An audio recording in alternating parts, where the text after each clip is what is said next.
চলো আজকে মটরশুঁটির কচুরি করে দেখাই তোমাদের। এখানে দেখো 1 কিলো মটরশুঁটি আমি ভালো করে ছাড়িয়ে ধুয়ে নিয়েছি। এবার একটা মিক্সিং বোলে দিয়ে আমি এটার একটা পেস্ট বানিয়ে নেব। দেখো ভালো করে ধুয়ে মিক্সিং বোলের মধ্যে দিয়ে দিয়েছি। এবার কাঁচা লঙ্কা নিজেদের স্বাদ মতো দেবে, দিয়ে একটা পেস্ট বানিয়ে নেবে, অল্প জল অ্যাড করবে। এবার দেখো কড়াইতে আমি সাদা তেল দিয়ে দিলাম। এবার সাদা তেলের মধ্যে আমি হিং ফোড়ন দেব, ছোটো চামচের 1 চামচ হিং আর তোমার কালো জিরে ফোড়ন দিয়ে দেব। এবার তেলটা সামান্য নেড়ে চেড়ে আমি পেস্ট করে রাখা মটরশুঁটিটা আমি দিয়ে দেবো। দেখো আমি অল্প অল্প করে দিচ্ছি কারণ তেলটা গায়ে ছিটোতে পারে। এবার দেখো এটাকে ভালো করে নাড়তে থাকতে হবে, নাহলে এটা লেগে যেতে পারে।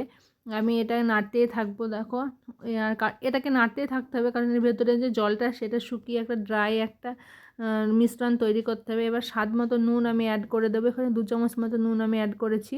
নুনটা অবশ্যই তোমরা স্বাদ মতো ব্যবহার করবে। এবার নুন দিয়ে আমি সামান্য নেড়েচেড়ে এর মধ্যে আমি 1/2 চামচ মতো হলুদ গুঁড়ো আমি অ্যাড করে নেব। হলুদ গুঁড়ো দেওয়ার পরে আবার আমি নাড়াচাড়া করব। এটা আমি নাড়াচাড়া করতেই থাকবো কারণ বললাম যে এটা লেগে যেতে পারে। এবার গ্যাসের ফ্লেমটা একটু আমি মিডিয়াম করে দেবো, নাহলে এটা লেগে যাবে তোমার। দেখো এটা লেগে যাচ্ছে, আমি নাড়ছি তাও লেগে যাচ্ছে, সেজন্য এটাকে কন্টিনিউ তোমাকে নাড়িয়ে যেতেই থাকতে হবে। দেখো এটা আস্তে আস্তে ড্রাই হয়ে এসেছে, আমার মিশ্রণটি মোটামুটি রেডি হয়ে এসেছে। তোমরা চাইলে অনেকে এতে চিনিও অ্যাড করতে পারো, আমি চিনি অ্যাড করিনি। আমি এটা নুন আর হলুদ দিয়ে মিশ্রণটি তৈরি করেছি। চলো মিশ্রণটি ঠান্ডা হোক, ততক্ষণ আমি আটাটা তৈরি করে নিই। এখানে আমি 1 বাটি মতো গমের আটা নিয়েছি আর এখানে 2 বাটি মতো আমি নিয়েছি রুল ময়দা। ওর মধ্যে সামান্য পরিমাণ নুন, সামান্য চিনি আর তেল দিয়ে আমি ময়ামটা দিয়ে নেব। চিনি তোমরা চাইলেও দিতে পারো, আমি এখানে চিনিটা অ্যাড করি, একটু মিষ্টি মিষ্টি লাগবে, তাহলে ভালো লাগবে। দেখো এই মিশ্রণটিকে ভালো করে মাখিয়ে নিচ্ছি। এইবার আমি অল্প অল্প জল দিয়ে একটা ডো তৈরি করে নেব। তোমরা লুচির যেমন ডো বানাও সেম ওই রকমভাবে বানাবে।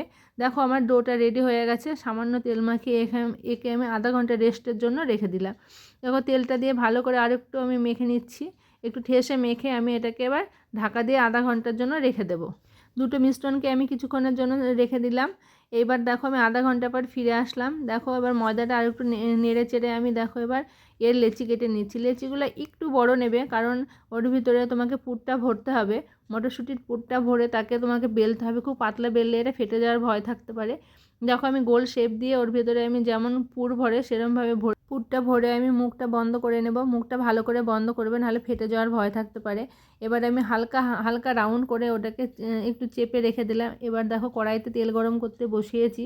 এবার অল্প তেল মাখিয়ে আমি কচুরিগুলো ভেজে নিচ্ছি। দেখো ঘুরিয়ে ঘুরিয়ে আমি বেলে নিচ্ছি কারণ কোনো সাইডে যেন মোটা না থাকে, আর হালকা হাতে বেলবে যাতে ফেটে না যায়। দেখো তেলটা আমার গরম হয়ে গেছে। এবার বেলে রাখা কচুরিটা দেখো ছেড়ে দিলাম। এটা এবার বলের মতো গোল হয়ে যাবে আর এটা মিডিয়াম ফ্লেমে ভাজবে, নাহলে ভেতরে কাঁচা থাকতে পারে। দেখো আমার ভাজা কমপ্লিট হয়ে গেছে। এবার আমি একটা থালায় তুলে নিচ্ছি। দেখো রেডি আমার কড়াইশুঁটির কচুরি আর আলুর দম। খেতে খুব টেস্টি, তোমরা বানিয়ে ট্রাই করো। আর সবাই আমার চ্যানেলটাকে সাবস্ক্রাইব করো, লাইক করো, পাশে থেকো আর এইভাবে আমাকে সাপোর্ট করে এগিয়ে নিয়ে যেও।